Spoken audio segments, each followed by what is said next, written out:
We're starting with a topic that is one I'll admit has personal curiosity for me. And if you're the non-arty type, I'm sure you've been curious as well. Here's the truth. Even in the biggest home, there is a place for small art. Each scene, each frame becomes this wonderful, versatile decorating piece. Well, today we're getting a lesson in small art appreciation from a local fine art curator we have come to admire. We are so glad to welcome Emi Dalton to Studio 5 today. It's so great to have you. Thank you, Brooke. It's great to be here. You have the eye for this. You're so good at finding those pieces that just speak to our hearts and stir our souls.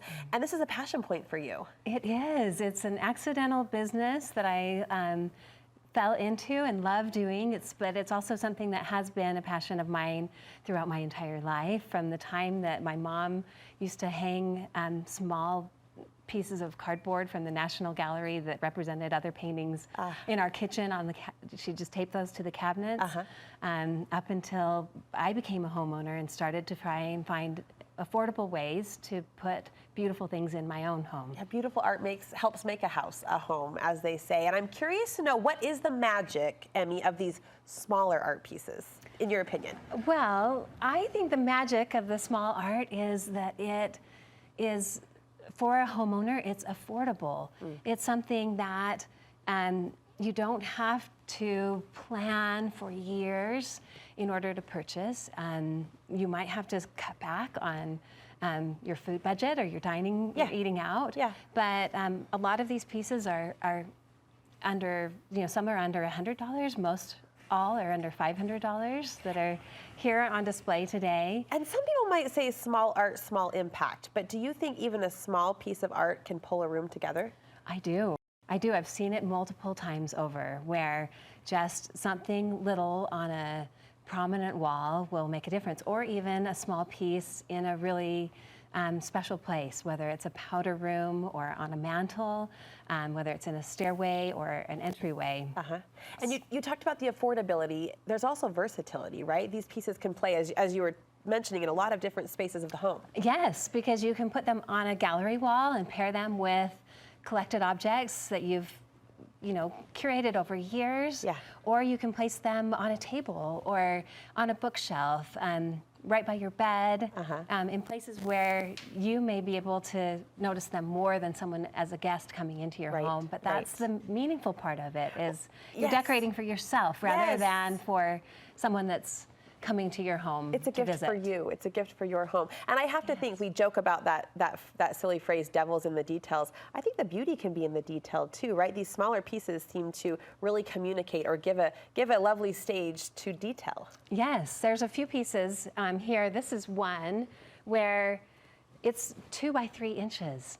The frame, of course, makes it larger in feeling, but the artist that painted this, who's a local Utah woman named Jen Tolman, she put so much thought and so much care into getting every square centimeter perfect. You make the most of every piece of that canvas. Point out a few other pieces, will you? And kind of give us your artistic eye into why this small piece might really help a home feel beautiful. I would love to, yes.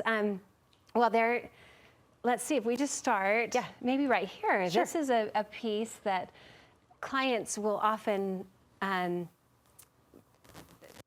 turn to this type of art, which is a vintage European piece. Yeah, I can see why people would gravitate to that. There's it's such a little fun more character. quirky, has character to it. Often there's bright colors associated with vintage pieces. And if I were the client, I would be looking at this and thinking of my great-grandfather, who immigrated from Denmark and made sacrifices so that I could be where I was. We talk about art that tells a story, and what you just beautifully did is weave that story into your memory. In this case, your heritage. That piece can do that for someone. Yes, or you can think of your little boy, and this could go in a boy's room, or it could go in an office, maybe a space that's a little more masculine. Because it has a simple frame. It's a beautiful frame. It's lovely. Handmade with a closed corner. Point out a few others, Emi. Yes, well, there are a few that oftentimes clients will come to me and they'll be looking for something that reminds them of their favorite place. So we've got the waves rolling in here, a beach painting. This is a painting right here that's also by the same artist, an Idaho artist named Bart Walker.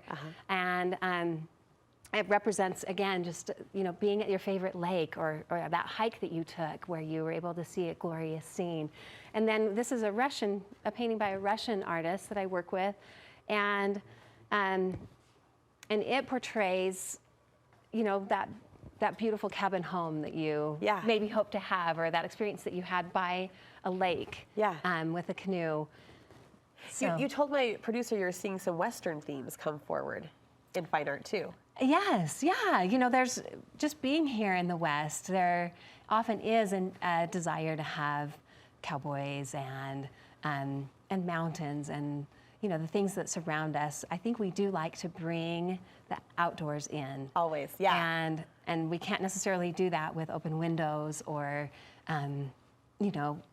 Right. When it's snowing outside, the windows need to be closed, but the art can bring us those Mother Nature themes. And when it is snowing outside, we can bring summer in through art. And when it's, summer, we can bring the winter in. So those Western scenes. landscapes can help you do that. We hear a lot about impressionistic art. Define that for us. Help us tune our eye to that. Well, impressionistic art often takes out some of the detail that we would find in a more realistic piece. So this painting by Ryan Cannon is an example of that. You see the beautiful golden columnar trees that so beautifully portray fall. And then there's another painting over here by a Ukrainian artist that I work with that shows a path. And I think when we look at those pieces that have fewer details, we're able to put ourselves into them more. So I look at that path and think about the journey that I'm on and maybe where I'm at on that path. Am I at the curve or am I at the uphill portion? And we can use that in our families too when we bring art in, and we can say, okay, this is a journey, and we can find joy in it. And we may be at the rocky place, but soon we'll be at this beautiful, horizon line as a family, and we can push forward together. And that becomes a marvelous theme hanging on the wall. We could listen to you talk all day. And I think it's lovely to think of, they often say, does the art speak to you? And if you're non-arty, not as artistic as I'd like to be in that case, I think that feels intimidating or overwhelming, but I just love listening to you story tell around the piece. Like, what story can you build around this art? Or what story does this make you think of or bring to your impression? That's a lovely way to look at it, too. And people can be intimidated because they can think, okay, I need to find 6 pieces for this room. Yeah. But really, like, starting small and just having one thing that you really love, and then perhaps looking, when you have the budget, looking for another, is, I think, the way to go. Because if you buy things that you love, regardless of whether they're abstract or whether they're, realistic or impressionistic, they will meld together, and because they reflect you and what you love, they will match and they will make for a beautiful interior. Where's your very favorite place, in closing, to put a small piece of art? Where would you start if it was you? Oh, sort of depends on the home. It does, but definitely the entryway for me, just because that sets the tone, and it can be the place where you enter. So my entryway is through a laundry room, and I have a painting that's a vintage European piece that reminds me of my grandmother, because she's hanging out the laundry, and this woman in the painting is hanging them out, and it's bright colors and it's happy. And so every time I see that, I think, I am so fortunate. 1, I have this home. 2, I'm not hanging my laundry on a line.